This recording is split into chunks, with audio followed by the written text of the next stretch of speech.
What's up, everybody? Welcome to Comic Book Club. I'm Alex. I'm Justin. I'm Pete.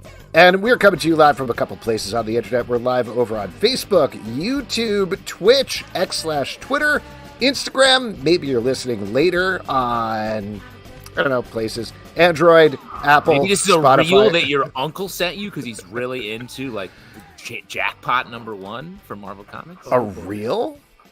Like an Reel. Instagram reel? Or like a old-timey like film reel? What do you, Alex? Let me ask you. What am I doing? I'm doing a What do you think I mean? zoetrope. I'm doing a zoetrope in my head. Yeah, it's either a zoetrope or the Zoetrope. reel, something that most people use every day, or a zoetrope that your uncle mailed to you that you spit out. Have we started uncle- yet? Yeah. No, wow. we started. We always open with a bit about zoetropes. Are they zoetropes or zoetropes, right? Yeah.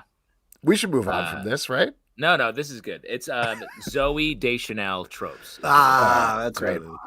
Yeah, that's why it go. has all of those bangs on it. Anyway, we are going to bring in our first guest tonight. We have two amazing guests for you, but let's bring in the first one. He is the creator of the book Enlighten Me, which is out now in bookstores everywhere. Yes. Ladies and gentlemen, Minh Lê. Minh, welcome to the show. Hello. Hey. Hello, everybody. Welcome.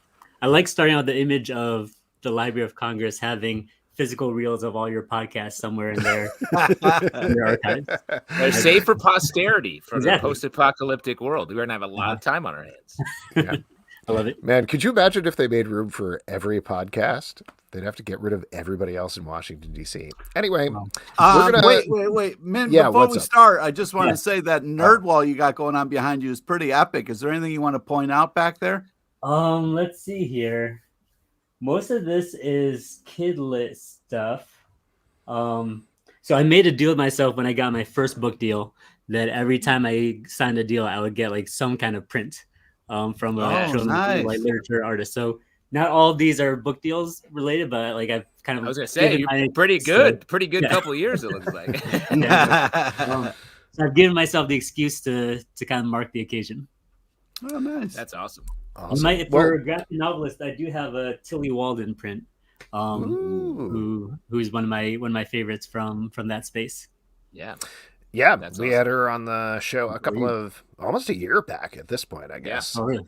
But there you go. Great stuff. And you have great stuff too, so let's talk about it. Enlighten Me came out a couple of months ago, back in September. This is a great all-ages graphic novel that deals with meditation and self and walks you through a little bit of history and lessons of Buddhism.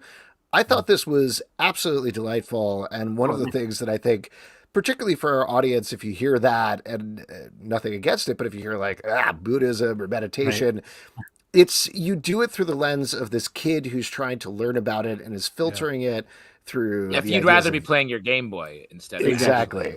Yeah, so it's filtered through Which the is most lens. of us when we're meditating, right? It's like, Yeah, Yeah, no, I thought that was such a great conceit and a great way of drawing kids in. Where did that start? yeah, no, and I'm so glad that you saw it that way because that was my hope. Because as a kid, I remember going to like the Buddhist temple that I grew up in when my grandparents started. There'd be all this amazing chanting and stuff like that, and it seems so inaccessible to me, right? Like I know something spiritual is going on, but I don't understand what it is. And so what we would do is my sisters and I would go up to the second floor and there'd be a little library and I would read some of these stories about like the Buddha's past lives. And that was kind of how I got into the spirituality side of it, just through storytelling, right?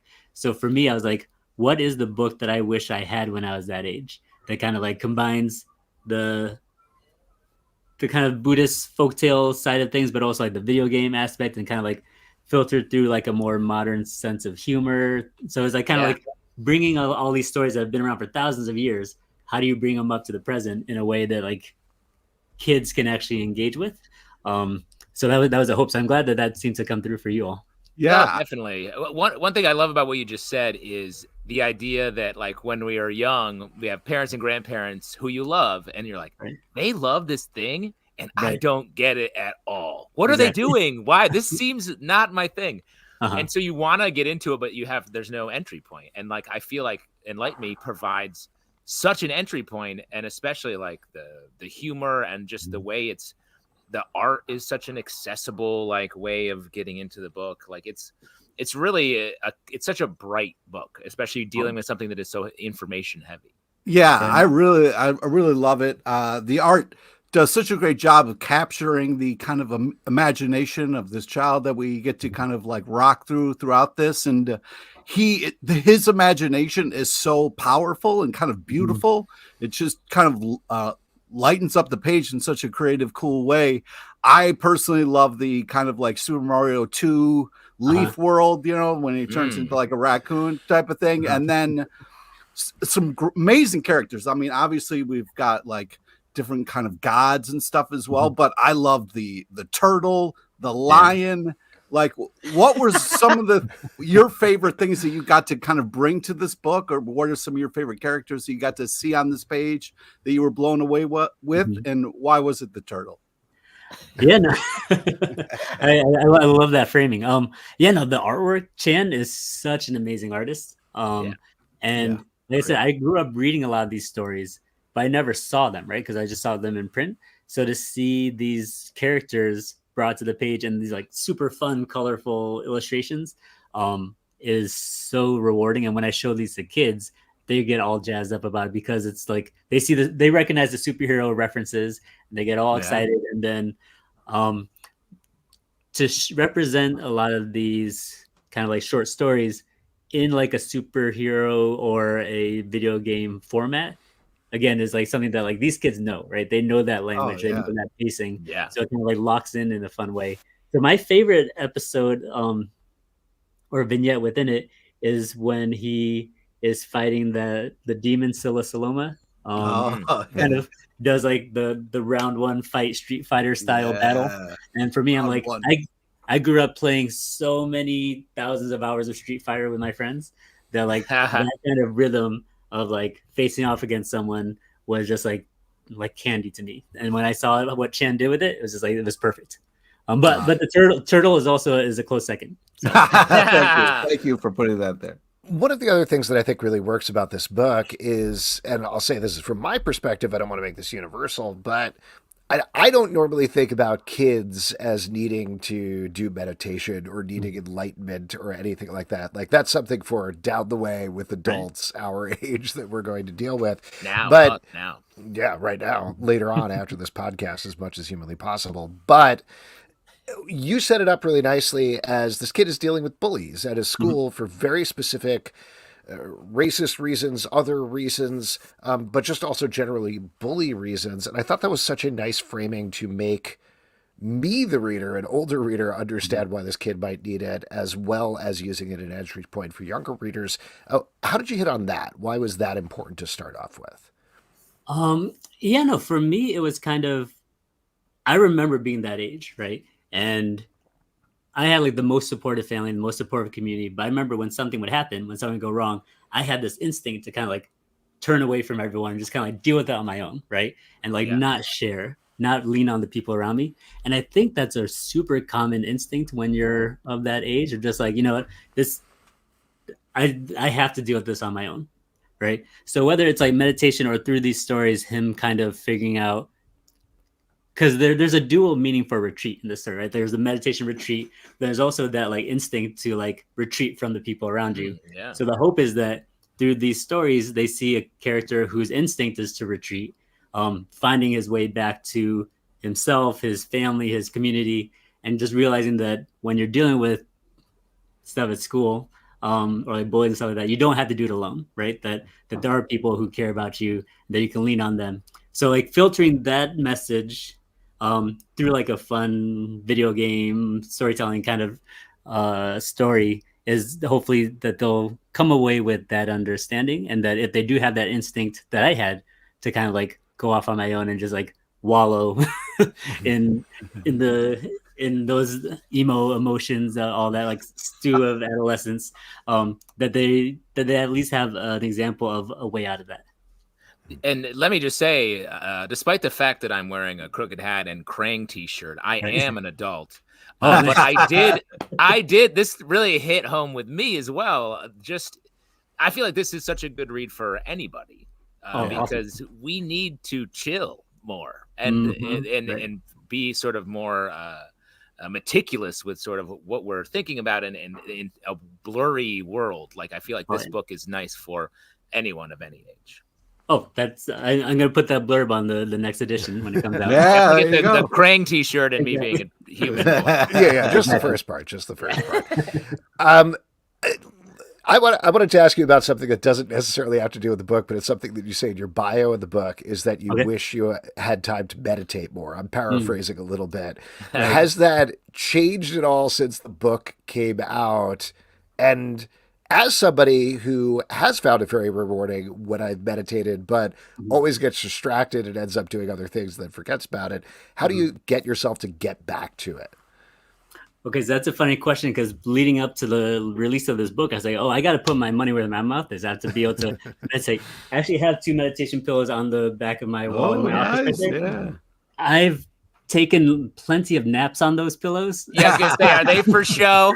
Are they for show? I was like, I'm the master of like 15-20-minute power naps in my office, and like those are where I end up using them the most. Though I have taken them for a spin a couple times.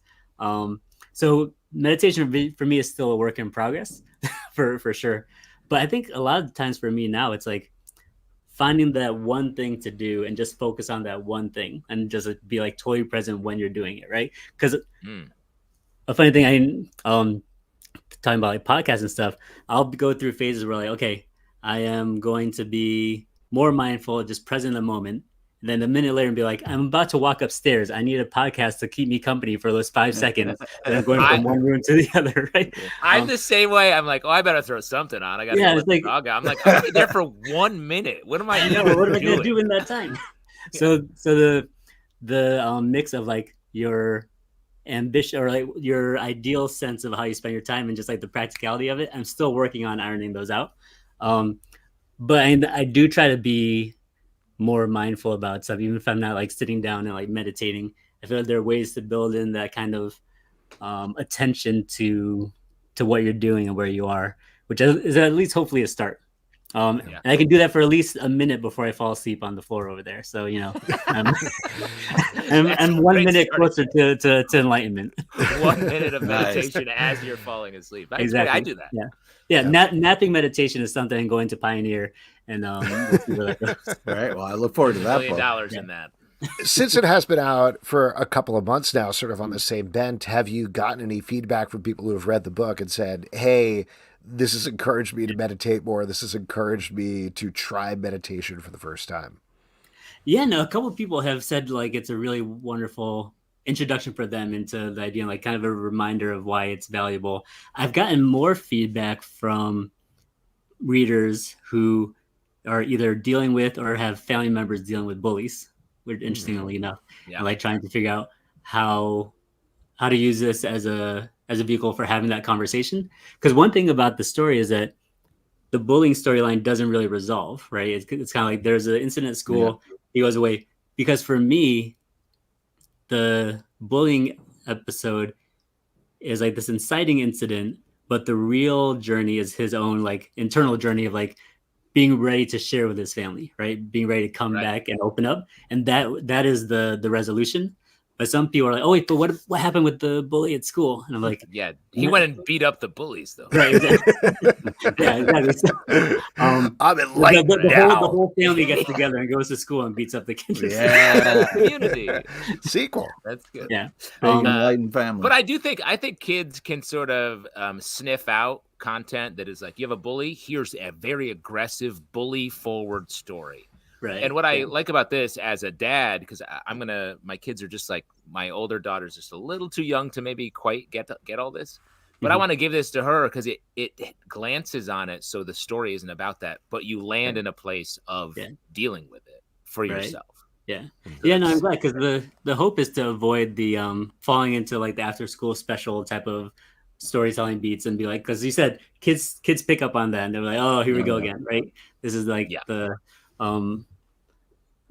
they've seen that before and they know how to sniff it out. So the hope is like to glance on those topics, to touch upon them, to be in conversation with them, but not like hammer readers over the head with it. So, And just to be clear, Justin is trying to get his daughter to be a bully is the aim there. So he's going to read her the first part and then be like, you're done. You're good. Yeah. You got it. And if you bully hard enough, the kids will leave. Exactly. For a retreat. There we go. Perfect. No. This is exactly, I'm sure, what you wanted when you came on the podcast, man. What? How dare you? Let's kind of jump on to the next thing for a second, though. Since this has been out for a couple of months, and you always seem to have something that works per your wall in the background there. Yeah. What else is coming up for you that you can plug, if anything? So the illustrator I work with the most in picture books, his name is Dan Santat, and he just won the National Book Award for a graphic novel called First Time for Everything. oh, We've done a number of picture books together, including one called Lift, which was nominated for an Eisner a couple years ago. nice. So he and I have a fourth picture book coming out called Built to Last, which comes out in May. And given that he's just won the National Book Award, I'm just going to ride those coattails and Love it. just maximize as much as possible. Great place to nap is on someone else's coattails. Yeah. I'll bring my meditation pool along. There you go. Yeah. Just slide into it. Amazing. Min, this book is great. Really, Yeah, really it loved is. it. Congrats on all Congratulations. the thank you. success and looking forward to the next one. Awesome. Thank you so much for having me, y'all. All Yeah, right. take care. Thank you. Thanks, Have a good man. night. All right. Once again, the book is called Enlighten Me. It is out right now in amazing. bookstores everywhere. Absolutely Min amazing. Lê, definitely check it out because Let it me is ask you, awesome. Alex, should Yeah. we start doing some like 10 to 20 second podcast content for when people have to get up and walk to the bathroom? Like, I feel like that's a great niche for us to just Yeah. very Yeah, quickly totally. review. Oh, I thought you were going to say meditation in the middle of this I did podcast. too. Like, just take a little break. Oh, Yeah, should we do just a do a guided 10-minute meditation? Yeah, I don't we know could. if we're the right guys for a guided meditation. Yeah, the one that I did, the guy had an Australian accent. Can either of you do an Australian accent? Yeah. Yeah. Oh, no. All right, I guess we can't do it. We'll work on this. We'll come Wait, up with it later. Alex, I don't think meditation. No, it's has fine. We'll to do be auditions Australian. later. We'll I do don't think- auditions during you're gonna my favorite audition another section me? where you get to audition. It's I'll work on it. audition-y I'll work questions. on it for the next half hour. Instead, why don't we bring in our second guest? He is one of Let's. my favorite guys to talk to. We're better very be excited to have Australian. him back here. Ladies and gentlemen, Charles Soule. Charles, Hey! hello. We did Oh it. man! Oh, Uh, this is real life. Oh, We're Yeah. here. It is great seeing you. It's great having you here. I do want to turn it over to Pete, though, because Pete always asks people about the wall behind him. Pete, do you have any questions about Charles's exposed brick? yeah, it's quite lovely. Are you currently in jail, and do you need help? Very high in No, jail. Or a dungeon? I am inside a barn, as you can see. That's sort of Okay. a barn door situation. No, I'm in Manhattan, New York. I'm not going to get any more specific than that because you know how the internet can be. Yeah, Come for we me. got you pegged. Yeah. That brick, nailed. That's There's one Manhattan apartment. brick. Has that shine to it. Yeah. Mhm. Lit. Yeah, I have. I'm actually looking at an incredible piece of art right above my my desk here that would make you guys feel some things. But I'm not. What gonna you take can't it. you can't just quick show it I'm to not a gonna do that. What camera a pain in the turn. ass that would be. I Okay. get to look at it. It's in my studio. Woo! Oh, it's Yeah. beautiful. Wow. Oh, Beautiful. Just to give us What? a little bit, would it be something we would see in She-Hulk or maybe Star Wars or No. This was a custom piece done for me Oh, by Wow. legendary, truly Private legendary collection. artist. Truly All right. legendary artist. Oh, oh boy. wow. Yeah. No, I'm gonna think it's Picasso. I'm guessing Picasso. Yeah, I think it's a nude of Charles. Done for me. Yeah, Picasso for you. anticipated me and created this before he died somehow. Yeah. Amazing. Well, listen, there's a lot of amazing things that you're creating, so why don't Yes. we jump into them? I do want to start off with all of the Star Wars stuff, if that's okay, because you have so many different irons in the fire there between doing multiple Marvel comics. You've been part of the Architects Group, or whatever the official name is, behind the High Republic. You're doing the comics there, but you're also writing the last book in the High Republic, Trials of the Jedi. How... this is a dumb question to ask you, and I feel like we've asked you this 1,000,000 times over the years, but I want to know specifically with Star Wars, how are you keeping all of these different parts of it straight? And the reason I ask that specifically is because, like, you're doing the end of the High Republic. You've also got multiple parts of the High Republic comic. You've got the Star Wars comic that's set in a particular part. Star Droids. What is the organizational structure there like for you? Well, As I'm sure I had mentioned in the past, I use these, right? So each one of these is for a different book. Like this one is for the Shrouded College. So this has Hell to Pay in it. This has Before the Dozen in it. It has the start of the next one in it. So I know when I open this book, everything else just goes away. It's like I'm meditating. And is that the theme? Yes, it is. I think so. Yeah. I don't know. I just happened upon that. Anyway,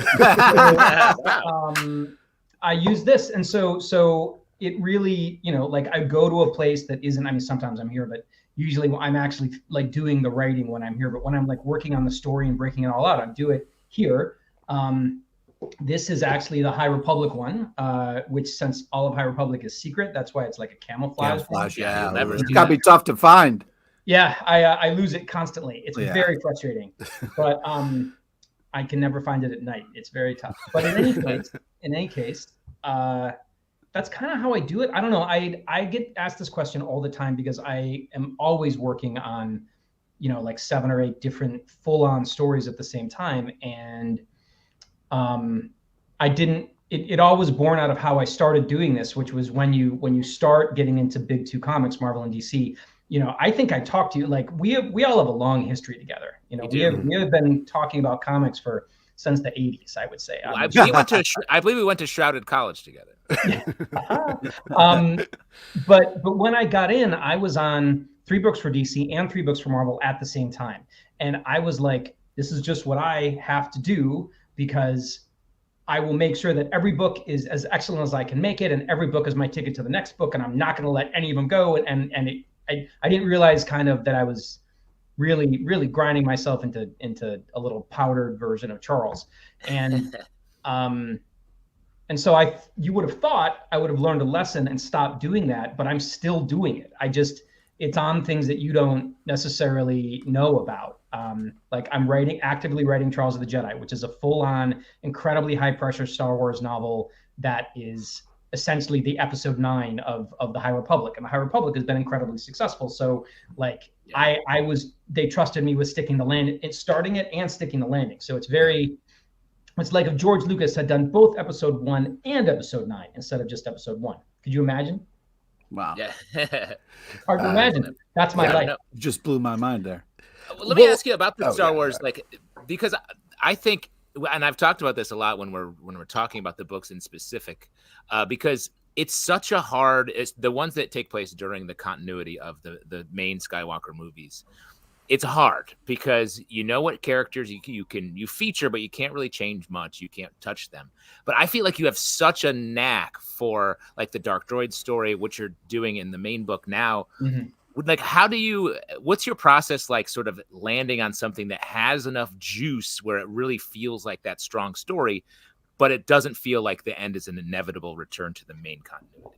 It is a real exercise in needle threading. I usually start with, what are the questions that people might have answered that aren't answered by the tentpole movies, right? So the comic run that I've been working on for, I don't know, it feels like since the 80s. I've actually been working on it since I think 2018. The current comic book run, it didn't start coming out then, but I started working on it all the way back then, and then COVID and so on. So I've been on the main Star Wars title one way or another for like, I don't know, 5 years.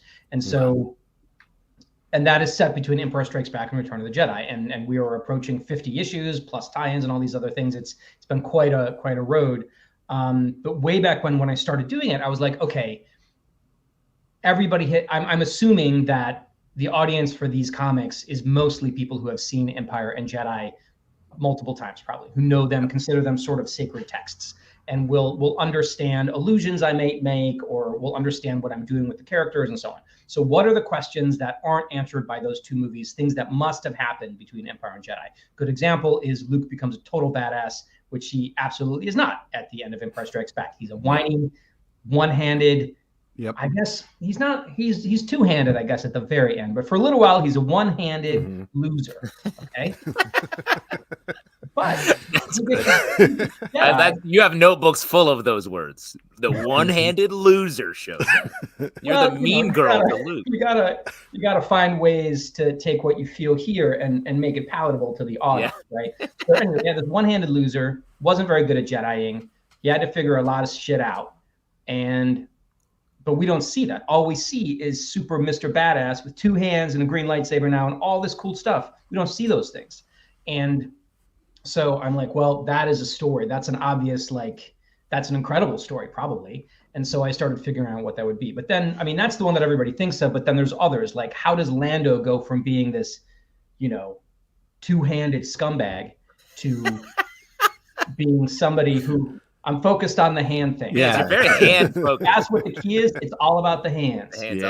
That's your way in. Yep. And so, but he's like a scoundrel, right? He's a real grade A jerk, and he's betrayed everybody. And like he kind of turns it around very briefly at the end in a very Hollywood movie way. But when you get back to base, you're like, this dude is not a trustworthy dude. We should maybe not have him around. But yet he stays around, and not only does he stay around, he becomes one of the greatest heroes of the whole Rebel Alliance. And you remember what he did in Episode 9? He was there, and so the way that story played out is interesting too. Leia, how is she dealing with the fact that she wants to go rescue Han right away, but she doesn't? It takes her quite a while to pull all that together. And then you start getting deeper. Let me know if you want me to stop talking about cool, obscure Star Wars stuff, and I will. No. It's fine. That's how we started this podcast. I do want to ask you just about filling these gaps. And to clarify before I get into what I'm about to say, we really like what you're doing on Star Wars. However, there's a lot of discussion. Before I bring the hammer down, this is gotcha. No, but there's a lot of discussion, I think, about Star Wars, about the fact that it is always cutting it in the middle, and there's these gaps and things that are unexplained. And there's a lot of back and forth about, why do you need to explain this? Should this be explained? But obviously that's your task here, right, with the Marvel Comics. Yes. So how do you wrestle with that? I would clarify what you said slightly by saying the task is not to explain every single unexplained point between the films, right? There's value in leaving things left unexplained. But the key is, and the art in it is choosing the things that do make good stories and the things that people would want to read that don't feel like they are over-explaining or giving too much. Like, again, the Luke thing is something that everybody, every real Star Wars fan, I don't want to talk about the fake Star Wars fans, but real Star Wars fans want to know, right? They want to know how he did it. And what I've written here is, there was another version in Legends about how he did it, and this is the current version of how he did it. And what a privilege to get to write that story. So there's real cherry picking that goes on, because you don't really want to write the backstory, and Legends did it, right? And there were some incredible stories told there, but Legends told the backstory of every single character that appeared on screen. You got all of them. And I don't know that that's necessarily always the path, or certainly it shouldn't be the path for the current canon yet. I think that was born out of a lot that there just wasn't new Star Wars material, and so they had to work with what they had. Now we're getting tons of new Star Wars material in TV and films, comics, all over the place. So there's a lot of places where you can find new original ideas. And you mentioned Dark Droids before, which I think is a good example of something that brought entirely new characters and ideas and conflicts into Star Wars, but built off concepts that are already there, which is, droid sentience, independence. Something, again, a real big unanswered question about Star Wars is, what is the deal with those little friendly people that everybody treats like the robots? And so, it's just you get a sense of how to do it, is what I would say. I've been writing Star Wars since 2015. You get better at it. You see the opportunities. You know where the juice is, to quote whoever mentioned juice earlier. Probably Justin. I'm the juice guy. Yeah, you've been talking about juice nonstop for weeks. I'm a juicer. How much Star Wars content? You're obviously creating a lot. How much are you consuming? Are you going back just for research, or is there anything you're watching for pleasure or reading? So what you're asking is, am I making more than I'm consuming? Which would I assume you're making more than you're consuming, but are you even watching? Are you consuming any? Yeah, I mean, I have a job in addition to all the other jobs, which is I'm a creative consultant for Lucasfilm, and so I got that gig. I don't know, time is so weird now, but I got it a year and a half ago, something like that, and so that has involved all kinds of things: talking to other creators in the Star Wars space, reviewing other people's stories, just doing what I can to offer whatever little insight my Star Wars brain can offer up. So I am consuming a lot of like that, but also I stay up to speed on everything because everything is you have to, for the job that I do, to continue to be good at it, I have to know what happened in Ahsoka episode 6. I have to know what Bad Batch was about. I have to know, I have to know what's going to happen in Star Wars Outlaws. Those kind of things. It's all important. And I'm fortunate, like, this is the thing. Like, I think arguably all four of us have loved this shit since we were like little, right? Yeah. Like, it's been one of the things for us. And I get to be like in there and talk to the people, and they know me, and we all like work together. So it is rad. It is absolutely rad. I agree. I do think what you're doing is rad. I just want to say real quick, I get very excited when I see your name on a comic, and it's just one of those things that really kind of like, oh man, what's Charles doing now? What is he gonna? One of the things I wanted to talk about with Dark Droids is the line that you walk, where you don't break our hearts, but man, you bring us to that brink a little bit. And then I just want to know, like, how do you know where that line is? Is it just from all the Star Wars knowledge that you have consumed? Because I felt like you did such a great job, especially with Dark Droids, of like showing us the possible most evil thing that could kind of happen. Almost does, but then you kind of and spoilers, but you're talking about when in the last issue, for anybody who doesn't want to know, tune out now, but in the last issue when they actually take over all the characters, right, Pete? Right. Well, yes, okay. That's the kind of thing that's building up the whole time, is you're seeing these droids that you know and love turn to the dark side and then do horrible things in front of you, and then you're like, oh God, how is this going to keep escalating? And it does, but unfortunately, the good guys do win at the end. But do you purposely be like, how far can I take this, or how do you kind of set up that line? I think the general vibe with that kind of stuff is, yes, you take it as far as you can, and because fans can feel a pullback. Fans can feel all right, whatever. Like, this isn't, the stakes don't exist here. And you're already dealing with the situation where the stakes kind of don't exist, because we know Return of the Jedi happens. We know Force Awakens happens, Last Jedi, Episode 9, etc. So we know instinctively that Luke Skywalker's not going to die. We know Leia's not going to die. We know 3PO is going to get better, right? But you can put them in situations where you're like, oh shit, that was fucked up. Like, what happened to like Luke Skywalker gets taken over by this gigantic, it's not the Borg, it's different. It's cooler than, I mean, the Borg are super cool, but like, he gets taken over by this absolutely insane droid consciousness that has decided that it needs to own everything, like be everything, so that it won't continue to go insane. It's crazy. So it's losing its mind a little bit, but it gets Luke, and it gets the Force, and it's like, I am the line just before it gets killed is, I am the new Force, and that's like, whoa, scary. I don't know how like cool I think my own story is, but I was like, that would creep me out. It floored me. Well, and it's exciting to nail to find a new idea. Like, oh shit, this threat is maybe scarier than some of the canon stuff. And I'm gonna just throw this out there and see if I pick you pick it back up, or someone else. Yeah, I mean, there's room for it. I think Luke Ross, we can't and Alex Sinclair, who did respectively the art and the colors, we have to call out their involvement on that series. Like, they, I in the scripts, I would give all these like reference, the way Alien was claustrophobic inside a spaceship, the way that like, the Thing used body horror, the way that like Friday the 13th uses like Dutch angles to creep you out, like, a lot of Halloween would do the shots through the mask, to creep you out. Like I specifically called out references to those things in the scripts to say, this is what I want this to feel like for the reader. And they were willing to go with it and exceed what I wanted. It was amazing. And honestly, my favorite part of this is the idea is you have this droid intelligence called the Scourge, and the Scourge just is sort of born one day and realizes that it can surreptitiously split its mind up and put its mind into different droids just by kind of like contacting them.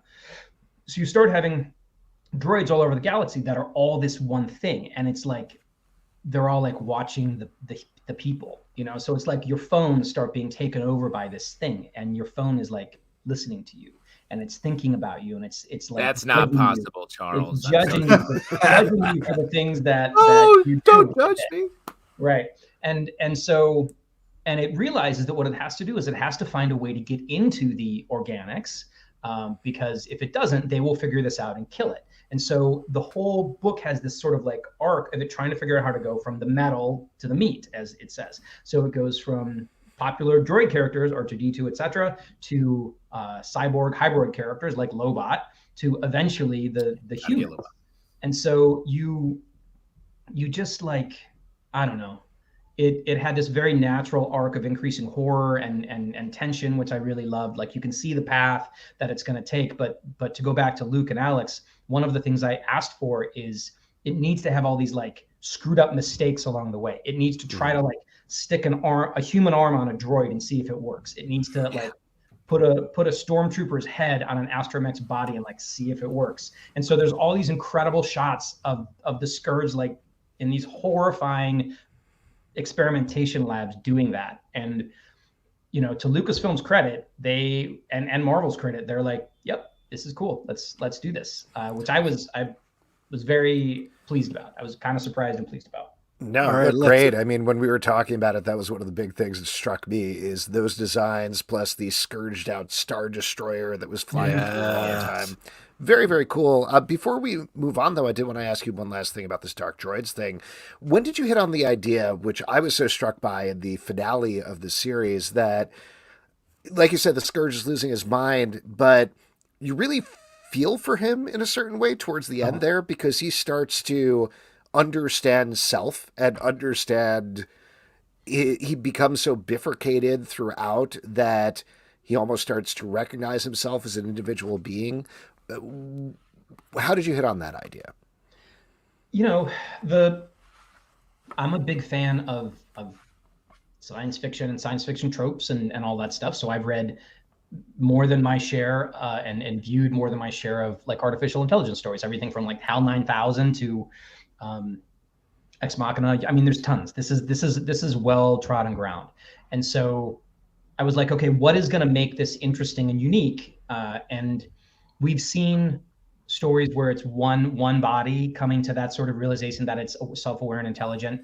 And that is Ex Machina. That's sort of AI. That's although it's arguable in AI. That's 2001, et cetera, et cetera, et cetera. But what we haven't seen is the idea of the sentience, or the being expanding through many, all these different minds, and getting more and more experience and more memories and living more and more lives, to the point where it can't really distinguish between a memory and the present, and it's having a really, really hard time holding itself together, which I think is something that, like, we are sort of, as humans, we are restricted by our bodies and our skulls and our eyes that let us only see what we're encountering, reading, whatever. But if you really could experience everything that was happening in the world or the galaxy at the same time, plus everything that ever has happened through memory banks, it would be terrifying. It would be a terrifying experience, is what I actually think. And so I wanted to make the Scourge as terrified as the characters are, and it's just this big swirling thing. And honestly, if you can make the reader feel for your villain, you've done your job. Yeah. But I like it because it plays to me as obsession. Like, the Scourge is so obsessed with getting into the meat that then you start to feel like with something that was scary at first, by the end you're like, it's just not happening for you, man.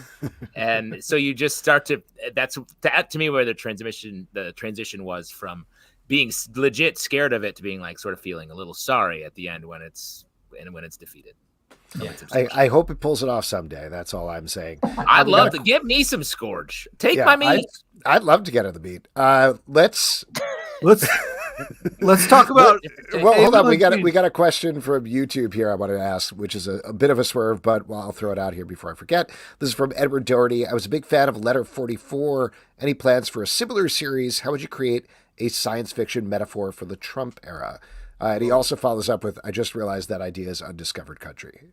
But yeah, I think that's exactly right. That is what Scott Snyder and Giuseppe Camicoli and I did with Undiscovered Country. We really were struck by the way America was rapidly changing, was rapidly withdrawing, was rapidly, this is, again, we put that book out in 2019. It started, which was right in the heart of the Trump presidency, and it just felt like America was becoming something that was unrecognizable to us, and even more was, because of the rhetoric that was happening at the time, was withdrawing from its role on the global stage intentionally. And so, any good science fiction premise hopefully takes something that has a nugget of reality to it and spins it out into craziness, and so that's what we did with Undiscovered Country.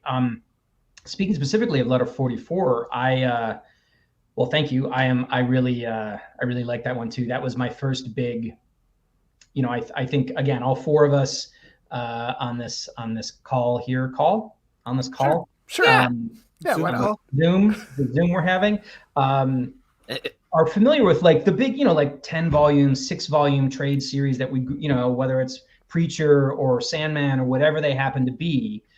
And so when I had the opportunity to be like, oh, I'm going to do one, that was Letter 44. So that was the first time I ever really tried to do something long and extended in the comic book space. And I'm extremely proud of how it went. I'm actually working with Alberto Jimenez Albuquerque right now on the second of the Shrouded College stories. It's called The Bloody Dozen. I happen to have first issue right here next to me. Oh yeah, that's the comic book right there, guys.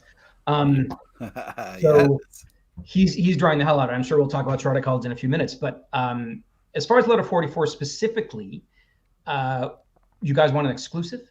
Yes, please. Yeah, always. We're journalists. I might have said this other places though, so I'm not sure if it's an exclusive. But I'll still. I don't know if you know what an exclusive is. That's not an exclusive. Okay, well, in any case, Letter 44. So I am going to be putting out a new edition of it through Image, I think this year.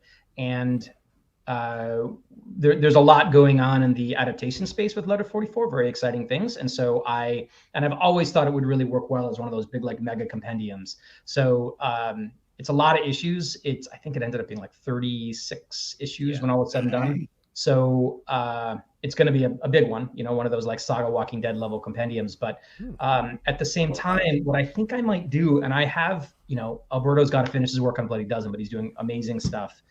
I am kicking around the idea of something like a Letter 45.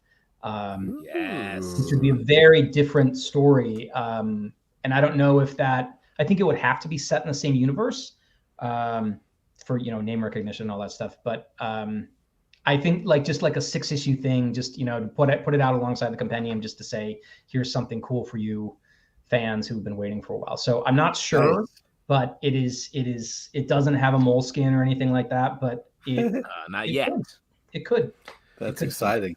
Now you said there's a lot going on in the Letter 44 space. What were you gesturing toward there? Is there any? Well, Letter 44 is a book about space. Ooh. That's what it was just. Well, you were correct me if I'm wrong. I probably have my years wrong, but I think it was being developed as a TV series back in like 2014, 2015, something like that. Mm-hmm. Is that meeting in the pit, right? Yeah. Yes. I think wow. So. All right. Yes. Nice. Is that still ongoing in any way, or are there new developments there? There are new developments. I got the rights to it back and did a wonderful deal for the series with Seth MacFarlane's company, Fuzzy Door. Or connected to Universal. And I think they just put out the Ted prequel series, which I think was very well received. And they have been working on adapting it since I don't know, 2020, 2021, something like that. And I have read the pilot script. I really like it. It's written by somebody awesome. And, you know, you never know. These things just are going to be what they're going to be. There's no guarantees. But I feel like there's a lot of interest in UAPs at the moment, and rightly so. They're a very interesting topic. And even if it ends up being smoke and mirrors, like what an interesting thing to have happening at this particular time, like the way Congress is all over it and like the hearings and stuff, the Pentagon releasing videos and like it is fascinating no matter what the actual story is. And so I feel like you have an audience that is really primed for a story like Letter 44, which for those who don't know is about a US president who gets elected and on day one finds out that in fact aliens are real and they are coming for us like right now. And so everything that he thought he had to do for his job is now completely wiped off the board because he has to deal with this. And so like there's a presidential, you probably haven't heard, but there's a presidential election coming later this year. Oh shit. Who's up? Who's up for it? Well, Soule. still up in the air, you see, okay. because there's primaries and things that have to happen. So we'll see how it goes. Oh, good. So we have some time to not be stressed about it. You're saying it should be fine. Absolutely. But anyway, I think it's a good time for a Letter 44 TV show to exist. I think people would be very interested in seeing something like that. So let's all cross our fingers that it happens, because it sure would be good for that compendium. Move a couple. It is very funny because I feel like UAPs is something that now is just like snuck in. Everyone's like, I believe in that and always have. It's like just generally accepted that that's a real thing. And I think it is. You're right. It is. Are you? Anytime there's a story about that, are you like, yes, that's a win for Charles today? I mean, of course. As you know, I'm extremely mercenary. I really don't want to think about the bottom line, but I don't know. I mean, I have always found that to be, I wrote a whole, like when I had my chance to write my first mega series, it was about that subject, I've always been fascinated by it since I was a little kid. And I am following these developments with great interest. Like I'm being a little, like I'm on a mailing list about it, like I get get in there, get deep. Yeah. Wait, I did want to, sorry, before we move on, I did want to ask you a quick other adaptation question. Sure. You mentioned Undiscovered Country. I know you and Scott were working on scripts for, I believe, a movie trilogy last time we were talking about it. Any status update on that at this point? So Scott and I wrote I think a great script. I mean, the trick with that is that we were writing it.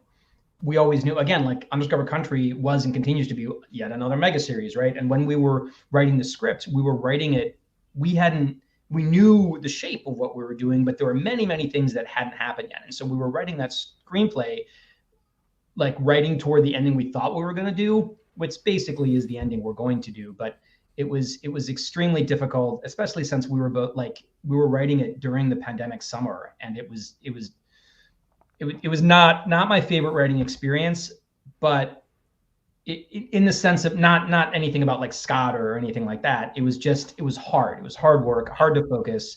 I was writing Light of the Jedi at the same time. Like there was just too much happening all at once. So there is an awesome screenplay that we finally got done and turned in, and we really like. The production company really likes it.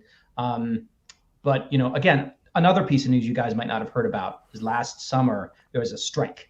There was a big strike, a labor strike. Is that tied to this election thing you're talking about, or are those two different stories? There's a lot happening. You got to get on some newsletters, man. So I just read comic books.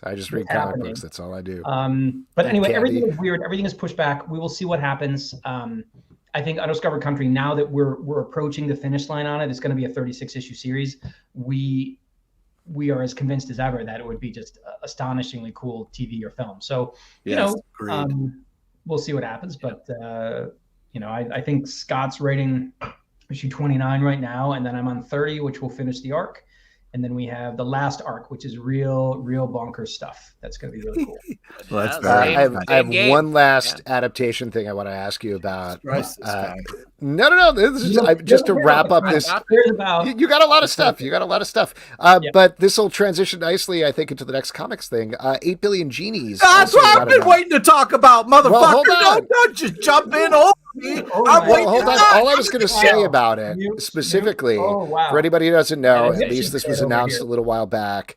You and Ryan Brown are both EPs through Amazon on movies and TV shows, is the way it announced. One thing that I loved about that announcement, which it frustrates me to no end that doesn't happen with more of them, is it was both you and Ryan Brown were announced versus Charles Soule's 8 Billion Genies gets adapted for TV.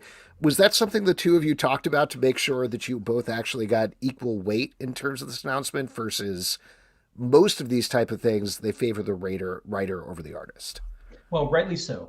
But in this particular case, Ryan is one of my best friends, not just in comics, but like in the world. And 8 Billion Genies and Curse Words and the new one we're doing and, you know, like Popcorn Thing back in Swamp Thing, like none of those things exist and are as good as they are without Ryan. Like, we all know what I bring to the table. I've been talking about it. But he brings this completely unique and incredibly powerful ability to, you know, draw. He's an incredible like draftsman and all that stuff, but also the way he brings humor and emotion into what he does is peerless as far as I'm concerned. So the idea that you're going to talk about 8 Billion Genies, which is a story that has to be incredibly absurd, but also incredibly affecting, often in the same scene, is you cannot like, it wouldn't have worked as well as a novel. Like, I would have written the shit out of it, but it wouldn't have worked as well. I'm extremely excited to see what they do with the film. Like, that's another one that has a lot of really serious talent on it that I'm not going to mention, but like they are not screwing around on that, which is amazing. Because it would be really, I mean, the book has already brought incredible things to both Ryan and me. Like, it's been a real game changer for both of us, but there's a whole other, like, there's other games that are out there that we could potentially be changed into if the movie becomes a big deal. So, I don't know, but as far as like, how did that happen? The joint executive producers, both in the announcement, whatever, like we 8 Billion Genies was a huge like bidding war situation. There were 27 studios that wanted it. And so when Amazon, like when we got down to our last group of 5, then our last group of 3, et cetera, we were able to say things about, we want this, we want this, we want this. And one of the things we wanted was that press release. And we got like to be able to not craft it like they did it, but we got to approve it and like fit it with the wording and stuff. So that's great. Yeah, it's, I mean, we're a team. You know, you don't make these things in a vacuum. I don't know if you guys know much about how comics are made, but mostly in a vacuum, as far as I'm aware. Just my point is, I was very happy to see it. Yes, like space. We always come back to it. Pete, I'll stop. Yeah, Alex, shut the hell up. All right, thank you. Speaking of 8 Billion Genies, we've gone drinking with you a bunch of times, and it's always an adventure. This premise really seems like a fun night out, drunk, going, all right, if you had a genie and you could make all the wishes, you're like, where did the germ of this idea happen? Was it in a bar? Like, how did this? Yeah. So what happened was, as I mentioned, Ryan and I are very close friends, and so we hang out. We hang out even when we're not working on comics, which is probably hard to believe. Wow. And I imagine when you were traveling around the country in a van, plugging curse words and doing amazing signings and enriching people's lives. Man, I wish he, you know, as I said, he's a really good friend and I care about him a great deal, but he had some kids, and now it's going to be a lot harder to go out in a van and drive around the country again. And I'm super pissed at him for doing that.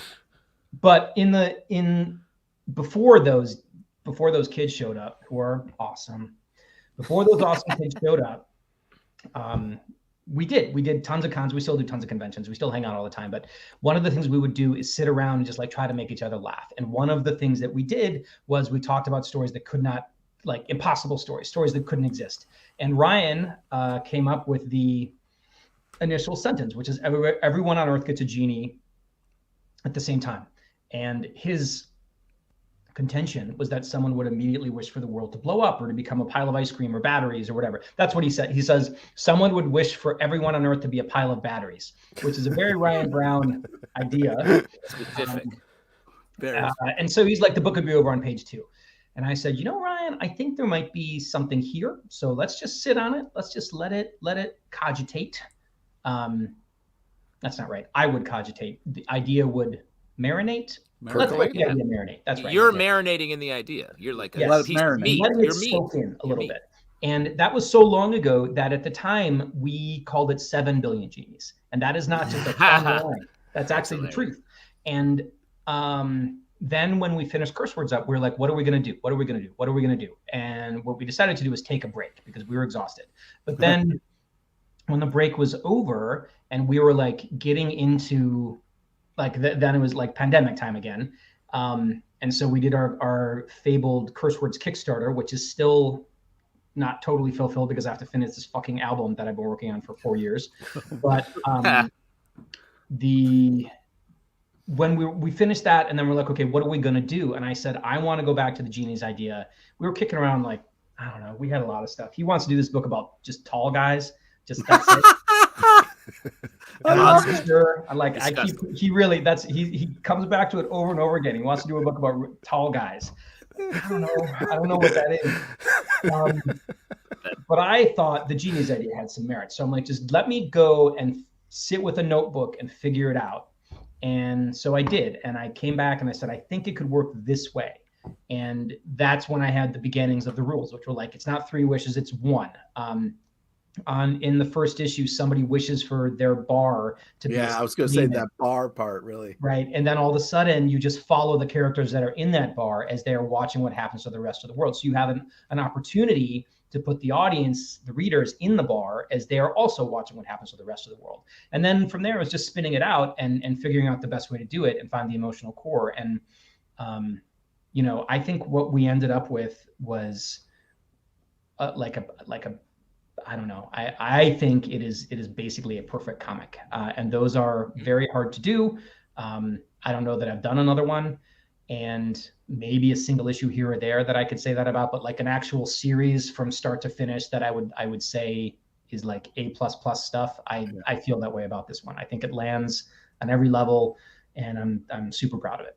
Yeah, that's awesome. It's a great book. You have another great book that we talked about earlier, though, which is the Interconnected Shrouded College books for people who haven't checked them out. There was Hell to Pay, came out, 6-issue series. Mm-hmm. That was about a bunch of cursed coins that people were trying to take back. They summoned demons from hell.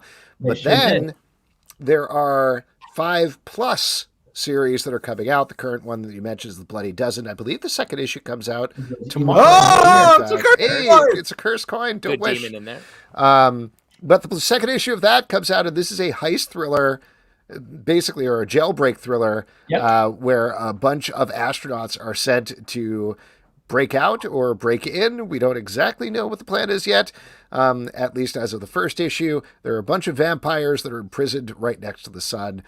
This is great, and one of the things that I love about this, which you talk about a little bit in the back matter, but Bloody Dozen is so different just from the get-go for the first issue with Hell to Play. Does that come from sort of you trying to refresh yourself with each project, come in and just like, okay, I'm gung-ho, I'm going to jump into this? Or I mean, basically, the idea is to make so the concept of the Shrouded College is to make a sort of like horror adventure MCU kind of deal. You know how Hellboy has all those books that are set in the Hellboy universe, but they have sort of different premises. This is kind of that. Although how you want to think about it is that there are 6 miniseries. Each is 5 or 6 issues long, mostly drawn by Will Sliney with the occasional fill-in issue, not fill-in, like the occasional arc from Alberto Jimenez Albuquerque, the Letter 44 artist. And Will obviously is I did an incredible Star Wars book with him called The Rise of Kylo Ren, and he's an incredibly accomplished Star Wars and Spider-Man artist and Marvel artist in general, but also in an amazing twist has become the children's Bob Ross of Ireland. He is very, very famous over there. He's on TV. He's on he has like 7 shows there. Dang. Yeah, I went and visited him once, and it's like super charming Irishman, like, showing me around whatever we go to. He takes me to the Jameson distillery, which was lovely. And we're going to go back to his place. And he's like, okay, I'll call a car. I'll call whatever, the car service, not like fancy pants, just like a taxi basically. And so he calls up, and the taxi person is like, you're not the Will Sliney, are you? He's like, oh, well, And so he draws her a little like Spider-Man head and like gives it to her. And it was interesting because as we said, the writers really make it all happen. And so it was weird for me to be in a position where the artist was getting it's awkward that he did that to you, honestly. I know. So that's offensive. But anyway, coming back to the start of college. So Will and I decided we're going to make this big interconnected horror adventure universe. And my basic inspiration for all of it is like, 90s, early aughts, like not super high budget, but still kind of kick-ass horror movies. So like, did you guys ever see Prophecy or Legion was one, Event Horizon? That's kind of what partly inspired this book. Sunrise, although that movie's awesome. Even Resident Evil, like those Mia Jovovich movies. Oh yeah. Like there is this time when you would get just schlocky, like B movies, right? But they're a little bit elevated. They have a great cast. They have, a director who wants to do something interesting, or they're at the beginning of the career, so they become more famous later. But they all have this tone, and so that's what these are kind of designed to be. And so it's really, you have one really cool idea. The first one was about there's 666 cursed coins let loose on Earth, and a married couple has to hunt them all down if they can be like ever allowed to be free. In this one, you have a group of vampire nobles that was captured many years ago and imprisoned in this like prison facility shaped like a cross orbiting the sun. It's made out of glass and orbits the sun. So they're all in their coffins, and if they get out, they're going to fry immediately. Bad news for them. But the Shrouded College, which is the organization that's kind of like the Avengers initiative of this series, basically makes secret agents by giving them magical powers and then saying you have to do this Mission Impossible for us. So in this one, the Mission Impossible is going up to that sun prison, breaking the vampires out, bringing them back to Earth, and then giving them to the Shrouded College so they can weaponize them for this big, magical Cold War that they're embroiled with. So there's what you have are 6 and eventually 7 really cool, self-contained, kick-ass science fiction, comic, B-movie, awesome things. You also have a really neat developing mega story that is about the Shrouded College realizing that they're like the kind of the shittiest of the various magical organizations on Earth. And so they have to and when the war comes, they're going to lose for sure. So they have to do all these like dirty tricks and terrible things to try to like desperately survive and take down the other big. So it's, it's like you've got China, Russia, the United States, those are the magical powers. And then you've got like Papua New Guinea, and that's the Shrouded College. And it's trying to be a player in this magical Cold War. I just wanted to give a quick shout out. I know you mentioned the 2 series. I don't know if it's still available on your web store, but at New York Comic Con, you launched a one-shot there. Yeah. Shrouded College Newton, I think is the name. And that's great. Like, if anybody is a fan of the Shrouded College, track that down, buy it. It gives so much information about what's going on here and really opens up the world in a big way. Very, very fun. Thank you. Yes, and that is still available on my website, which is just charlessoule.com/store. You can also we did one extra issue of 8 Billion Genies there too. Ryan and I did an issue called Wish World, which was designed to sort of put our toe in the water doing more genie stories, because obviously if you have 8 billion wishes, you have 8 billion stories. And so we thought maybe we would tell some of those, and whether or not that becomes an ongoing later on, something we come back to, anthology series, we don't really know, but it was really fun to do more of both Shrouded College and Genies. So it's just neat that these days you direct to consumer and newsletter sales, like you really can give things directly to the fans. It's great. But anyway, just to quickly wrap up on Shrouded College, it is like Will and I are both in a position in our careers. If I didn't mention, he's like, Irish heartthrob artist dude, superstar, where we can say, we're just going to do this whole thing. And because we want to do it, and we don't necessarily have to worry too much about if it sells, whatever, however many copies it sells a month. Like, we're going to do the whole thing, and we're both good enough at making money from comics that we will make money from it. But it doesn't have to be like, we're just going to do it all because we want to tell the story. And it doesn't hurt that it also is being adapted, also by Seth MacFarlane's company, which is Fuzzy Door.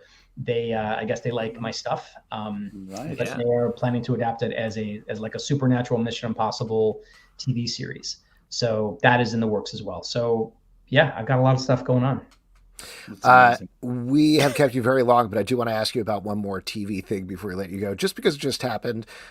You may have heard this at the end of Echo in the post-credit sequence. Yeah. There seems to be a tee-up for your Mayor Fisk storyline, potentially in Daredevil Born Again. I've also seen you retweeting a lot of rumory stuff about potentially Muse being the villain in Daredevil Born Again. At this time, like, you've done so much stuff, is there a thrill there when you hear that, or is there like, I wish they had given me a call and money, or somewhere in between? It's in between, I guess, is what I would say. I think here's it. I was actually just talking about this with somebody the other night who kind of asked the same question, and the most honest answer I can give you is that because my career has as many facets to it and is kind of as robust as it is in terms of its scope. I'm not talking necessarily about like, I don't know, I'm not like Frank Miller or anything like that. We're like, you know what I mean? Like, but I've done a lot of things and a lot of things have landed with audiences in a way that makes me really happy. You know, I've got my original novels, like The Endless Festival just came out last year, you know, like I do a lot of things. And so I feel incredibly creatively fulfilled. And so if the only thing I had ever done was create Muse with Ron Garney and come up with that Mayor Fisk arc, and then like it was going to be in the show, but nobody was talking about it in terms of like talking to me or whatever, I would probably be bitter. But because I can also say, well, that's a really cool thing. And the idea that ideas that Ron and I had, or, you know, plot twists that I came up with have been considered cool enough to make it to, you know, to be adapted into another incredibly expensive medium. Like that's one of those artistic milestones that is very powerful, even if you are feeling a little bit like you're getting screwed over by not getting a check for $1 million or whatever the thing is. I would rather be somebody who's excited about cool shit happening than bitter about things that aren't happening. So that's good. I mean, that's the philosophy, right? You know, That's very zen, very meditative. Yeah, exactly. You know, I would say that philosophy works 90% of the time. Sometimes I'll get a little up in arms, but you're still human, Charles. It's okay. Yeah, 90%. That's a great percent. That's a good ratio. Well, it was exciting for me to see. I hope they do it. I hope if they are doing it, I hope they do it justice is the main thing, because it's a great storyline. Particularly the Muse stuff. If you know, if that happens, I am what I can say, because I guess it doesn't matter anymore, is that I am 99% sure that Muse was in it. And I don't know if Muse is still in it. So that's kind of a weird, that was one of, that fit in that 10% thing. You know, it's like, well, you're gonna like pull it away. Come on. Right. But it's not my thing. You know, I know they're doing, you know, they're working really hard to make it awesome. It's very exciting that so much of the cast from the Netflix show is involved. And I hope it's great. I mean, that's the main thing. Whether it's adapting my material or not, I love Daredevil and I love working on him. And, you know, but it would sure be cool to go to that premiere. So we'll see. There it is. Yeah. Put it out there. Well, they need to figure out the show before they can figure out the premiere. But I think that was a lot of stuff. Before last thing, I'll just ask you if you want to plug anything else. I assume you probably want to plug The Endless Vessel. Yes. It's out on June 6th, right? So in addition to all of the other things that we've talked about, I also write original novels. I have written 3 so far. The first one was The Oracle Year. The second was the new one. I like it too. And then the latest one is called The Endless Vessel that came out in June. I think it is, I mean, you know, we were talking about 8 Billion Genies, how proud I am about how like perfect I think it is. I think Endless Vessel is it's very different, right? It's sort of a near future speculative fiction thrillery thing, but it's also very beautiful. It's written about the time that we're in and what I think we need to do. It is about the path to happiness. It actually has the secret to happiness in it. Like if you just do what the book says, you will be happy. You know, I mean, that's not a bad deal for whatever. That is a hell of a deal. Yeah. I'm going to erase the first part of our podcast with Minh Lê because that Enlightenment stuff doesn't have anything on Endless Vessel. So that came out in June. It's available at bookstores everywhere. And then because I just can't help myself, I wrote a novella, kind of like a sidequel to it, a second story that takes place alongside the narrative of the main story, which I kickstarted in the spring to help promote the main book. That is finally done, being printed, is available. You can order it on my website. It's called Chronicles of the Lazarine. So if you want to do a 1-2 punch, go to the old charlessoule.com/store, and you can get lots of cool things from me with my name on them. Awesome. All of your things are super cool, Charles. It is always good talking to you. Thanks for coming on. Thanks for spending so much time. Always a pleasure. Thanks Great for having to see you. Great to talk to you. Bye. All right, there we go. Once again, that was Charles Soule. A million things we could talk about, but just real quick, check out Star Wars, the comic from Marvel, also the High Republic comics. You can check out as many High Republic novels, including Trials of the Jedi, which is coming in 2025, I believe. The Dark Droids storyline, The Bloody Dozen, 8 Billion Genies. We also mentioned Curse Words, Undiscovered Country, come on. And a bunch of others. Check Undiscovered Country, yeah, just unbelievable stuff. Unbelievable all he stuff. does is hit dingers, man. It's just He's hitting dingers. You know, he's hitting dingers. Guy calls his shot and just hits dingers, man. Don't you love a dinger? Yeah. All right, folks, we're going to move on with our next section, which is my favorite section because you all make it up. It is your, I forgot what joke I made earlier. I'm just going to say audience questions. Yay! All right. And for audience questions, all you got to do is drop a question in the comments over on Facebook, YouTube, X, Twitter, or Twitch. I'll try to check it on Instagram if you're watching on Instagram, I guess, as well. But in the meantime, I completely forgot to mention one thing when we were talking to Charles, which is Brett Macris, a.k.a. Stray Bullet, a.k.a. Stray Bullies, our official CBC chef. He does design a drink every week. He did design a drink this week as well in honor of all the Star Wars stuff from Charles, which was a scruffy nerf herder. Mezcal, Campari, chili liqueur, lime juice, and some simple syrup or agave. I didn't end up making that because I have the Poblano chili liqueur, and that just doesn't taste good to compare it with Campari to me. Alex, I made a spicy margarita. You're slicing spicy margarita. That's nice. Yeah, there you go. What are you guys drinking? I had a tequila Negroni, and I've just cracked open a little bit of Miller High Life. And you got some land shark still, Pete. Knock, knock. Who's there? Land shark. Excellent. This is from Schweikler. What are your musical obsessions? What comic characters have musical tastes that would be surprising? What are our musical obsessions? I don't know. It's funny. We don't talk a lot about music, the three of us. I guess our comic book obsession takes focus. Yeah. I inherited from my dad a big Bob Dylan affinity. I just saw Bob Dylan a few months back here in the city. You're just walking down the street and you're like, yo, Bobo! No, saw him in concert. But Bobo is how I would address. That's how he wants to be. Bobby D. Bob Dylan is so old, and at the end of the Dylan show at the King's Theater in Brooklyn, we ran down to for the middle of the last song to be up close, and he's just a tiny old man. It's crazy, and they're all humans. All of your heroes are humans. Yeah, when it comes down to it. Feel like Wolverine probably listens to country or something in his truck. How dare you, dude? It's probably metal or rock and roll. Yeah. Wolverine's popping some. Well, that's what you think, but I think like when nobody's watching, he turns on the country station. No, he's exclusively show tunes. That's the reveal I want. That Wolverine loves classic, just like his father, Hugh Jackman. Exactly. It makes total sense. The only Wolverine we could ever imagine, Hugh Jackman.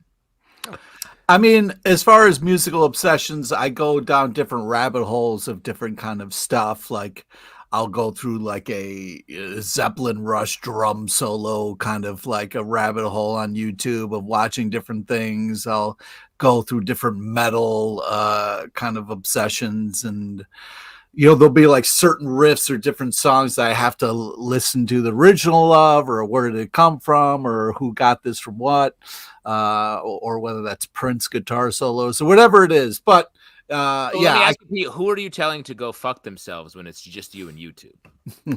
I guess it's me. I guess just it's telling me. yourself. Yeah, okay. Yeah. But yeah, I'd like to think that a lot of the characters we know and love have interesting musical tastes. Yeah. Punisher's a big Taylor Swift fan. Like, yeah, we all know that. Yeah, Swiftie. He's a Swiftie. No question. Yeah. Karma is his boyfriend. Stanley says, do you guys like entertainment award shows? Any thoughts on recent award show results? I recently changed jobs and I don't have to cover award shows anymore, and I could not be happier. Oh, Alex, come on. You didn't watch the Emmys? No. Emmys were last night. I don't care. I watched the shit out of them. It was great that the great shows were awarded. It was unfortunate that they got all the awards. Almost every award went to Succession, The Bear. And Better Call Saul, 53 Emmy nominations, 0 wins. That's tragic. Agreed. There are so many great shows, and there were so many disappointed creatives. It looked like Bill Hader was just so bummed because Barry didn't take anything home. Yeah, Hank got nothing too. I mean, come on, man. No award Hank is what they're calling him now. Jason Sudeikis from the Ted Lasso. Like everybody's nominated, they get nothing. Come on. But that's the nature of the way television works now, and the way it's such groundswell based stuff. Favorites, and then they just shun everyone else. But like, it's exciting to be there. What I like about award shows is the Golden Globes, which are a couple 2 weeks ago, and then the Emmys. A ton of celebrities were there. There's a great enthusiasm. Globes were fun. Everyone was screwing around a little bit. Emmys, big, if you like TV, it was all about classic television shows. They did reunions. I like award shows. It's great to see what's happening and what people are talking about. So I will say this Emmys was a pretty austere affair. Not a lot of deviation from just, thank you for this award I enjoyed. Keeping on the same bent, Michael Emmond says, who wore it best at the Emmys last night? I mean, I got to shout out, this isn't War at Best, but Maddie Matheson going up and giving the speech for The Bear was fucking fun. And he's a wild man, and it was great. Great to see Eben Moss Backrack win. Man, I love that show. Is so good. So the fact that they all won was fantastic. And that was for season 1, not season 2 even. Yeah. Hannah Waddingham. Yeah. I don't know, probably, right? That's great. Yeah. Probably. I didn't look at anything. I read a book last night. It was very nice. When do collected editions get too big to read? An absolute edition is ridiculous. That's a workout. What do you guys think about that? I like a series of omnibuses. My go-to would be Starman. I think there are 5 omnibuses for that whole series of 81 issues, and that's nice because you can pick one up and then finish it and put it down and then pick the next up rather than holding a straight-up tome. Yeah, I mean it really depends. Sometimes I love a tome just to have it all in one place, but for readability, I like it broken up a little bit. Whether it's graphic novels or kind of a couple of them in one. So I think an omnibus mostly is a collector's piece more than anything. It's something so that beyond the single issues, you have that on your shelf. That is the definitive of brick book just that is sitting there. Exactly. Give me that brick.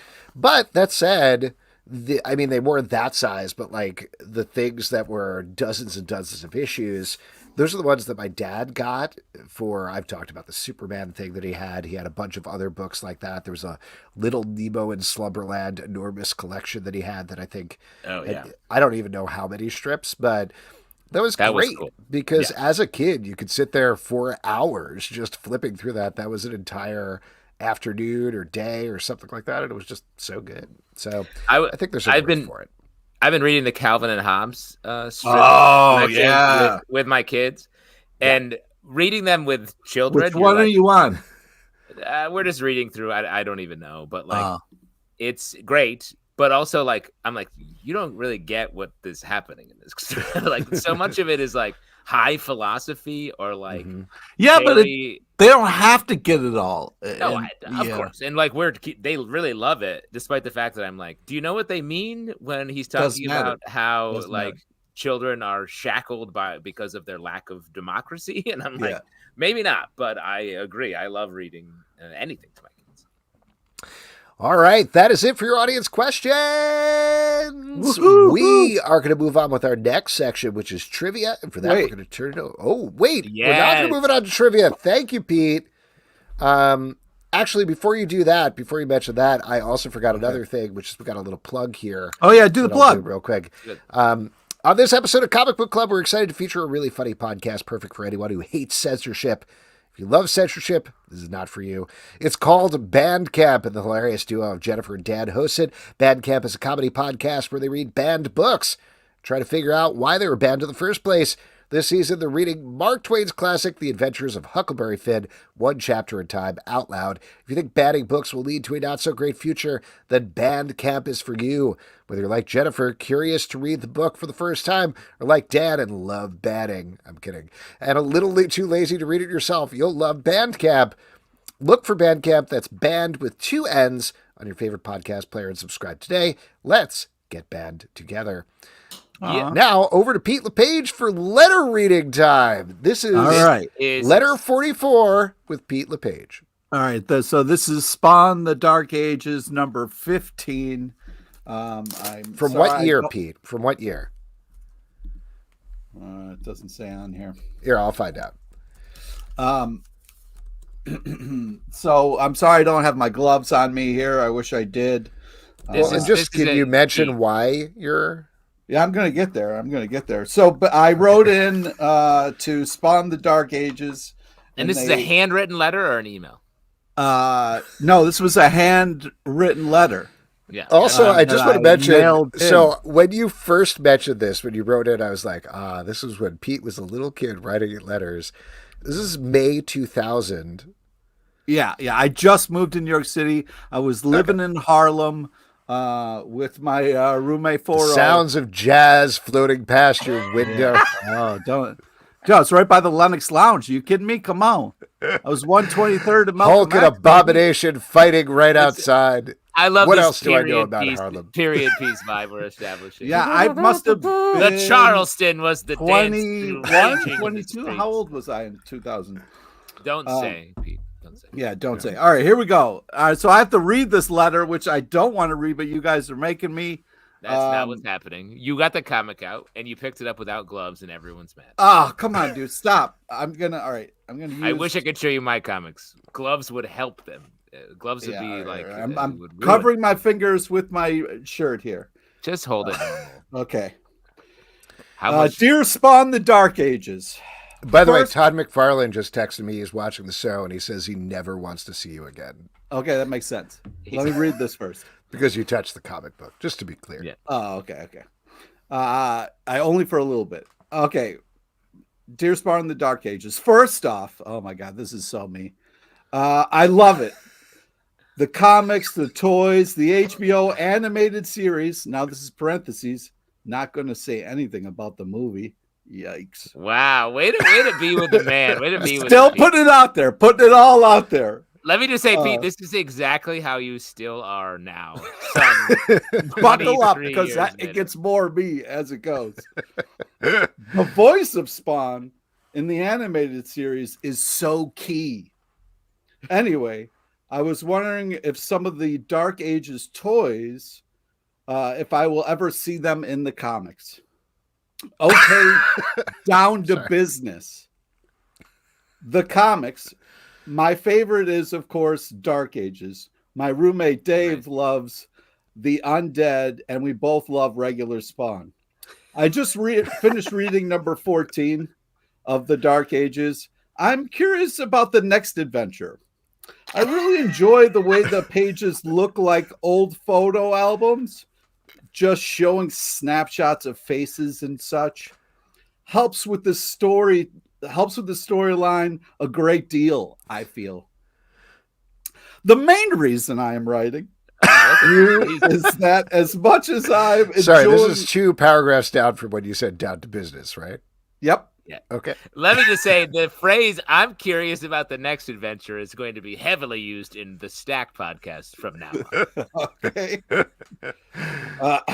The main reason I'm writing you is that as much as I enjoy seeing Maeve in skinny outfits and scenic land shots, I don't want you to forget about why Spawn the Dark Ages is so great.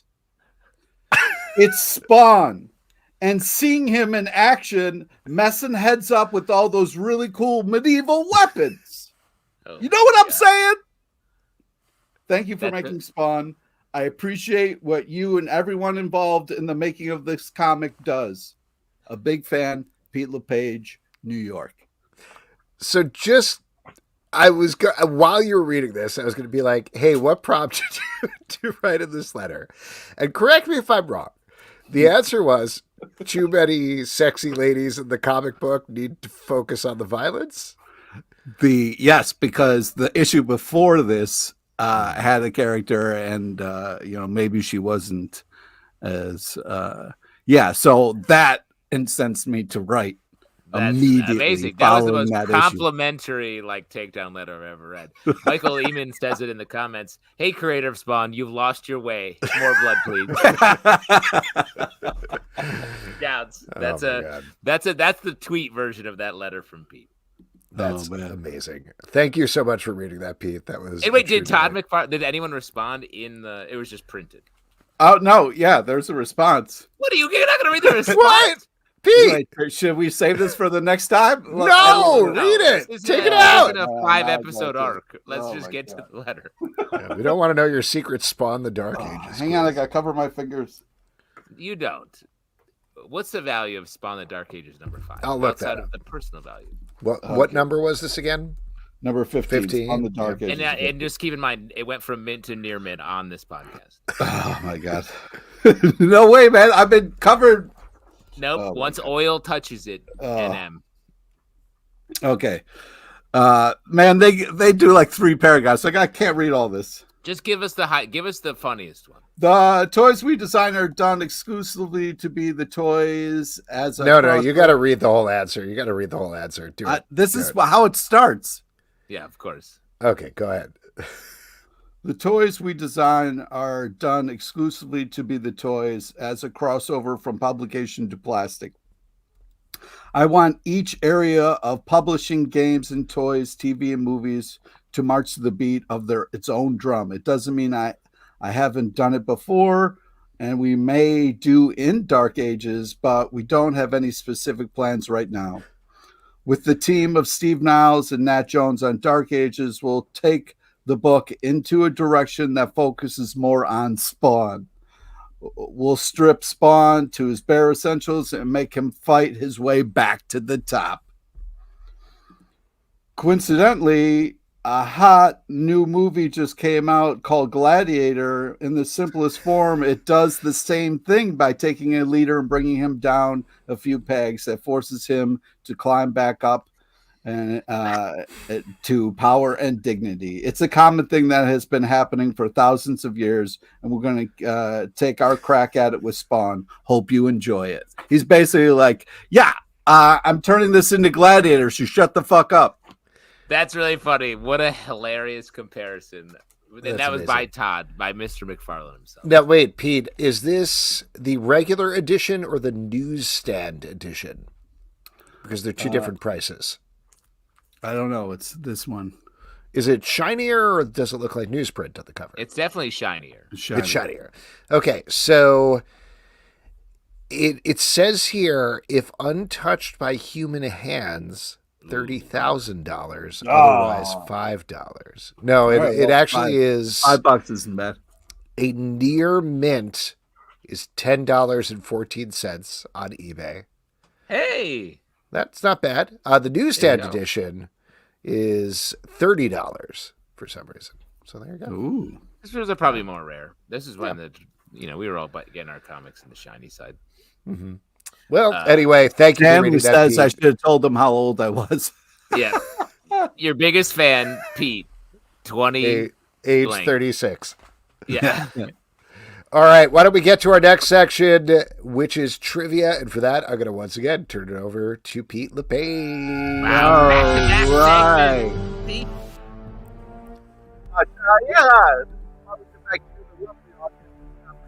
Oh, boy. To win $25 free dollars to Midtown Comics Online. So please feel free to be like, hey, pick me or first stand up guy, whatever you want to do. And we will get you $25 free dollars. Because if you had $25, you go to a comic book shop. Definitely. And you'd write a letter and get yourself published. Ooh, Michael even says you. What a twist. Moo. Do you think he's volunteering? I Pick think it is. Stanley.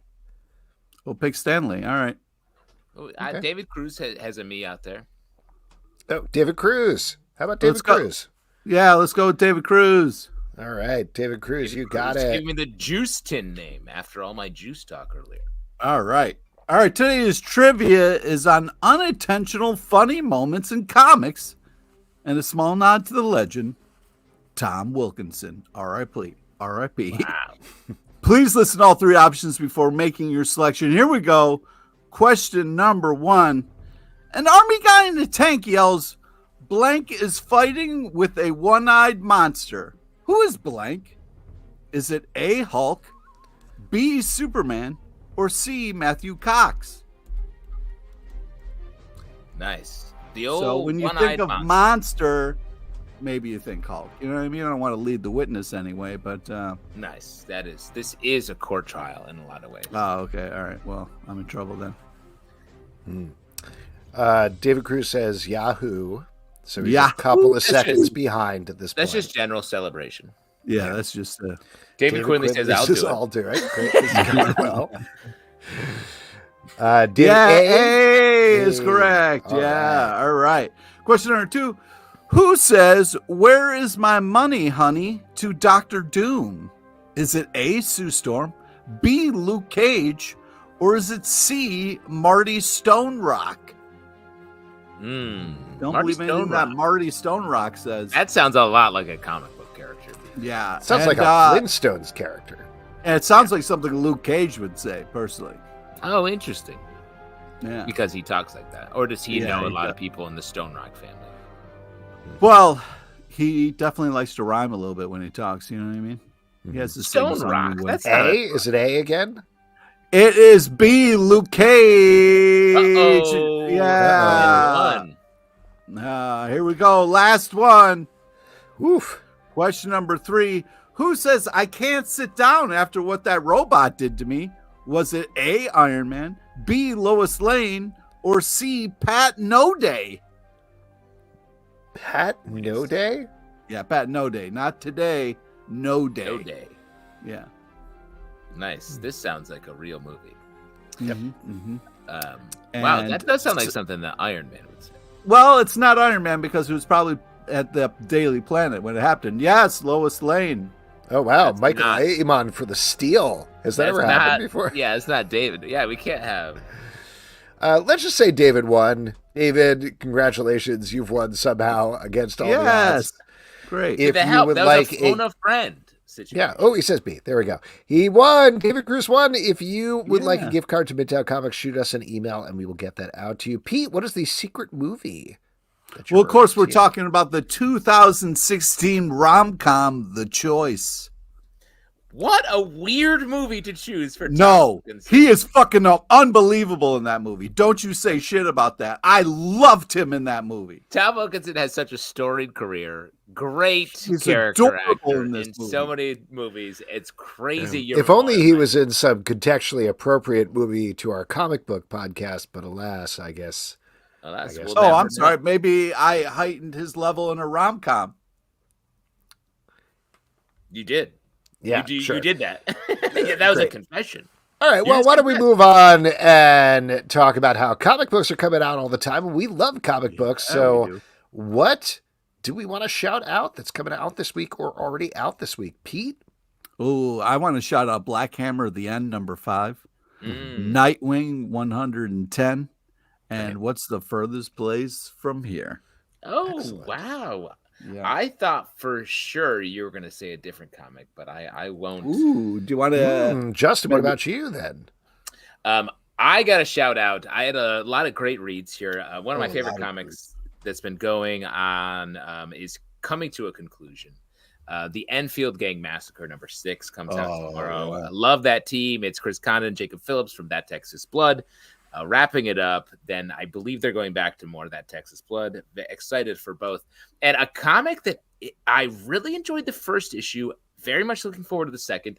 Our Bones Dust number 2 from Mhm. Image by Oh, Ben Stenbeck. yeah. Man, This comic is such a great deep post-apocalyptic story.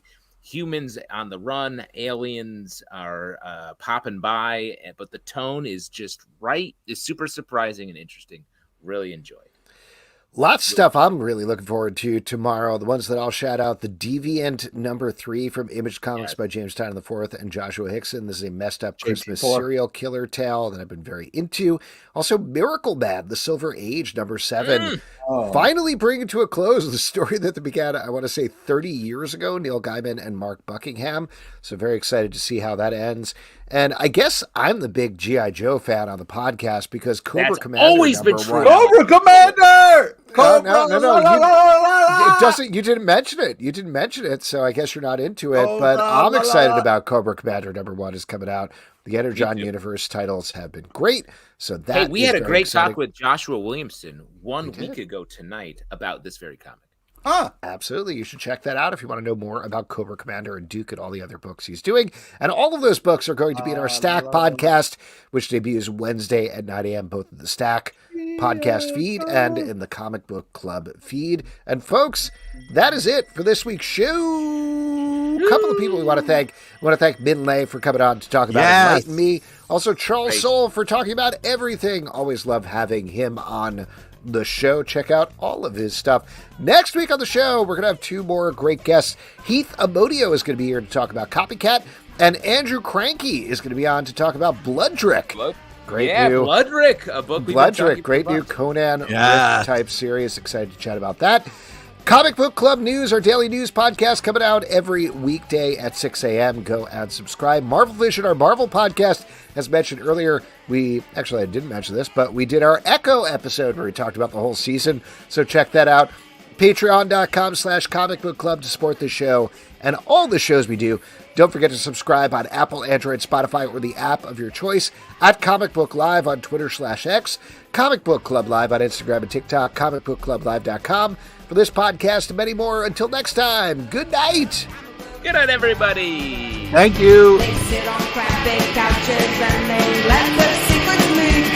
And occasionally they let their special guest speak. So grab your written hammer, don't be late for it, 'cause their girlfriend can barely tolerate it. Comic Book Club, Comic Book Club, Comic Book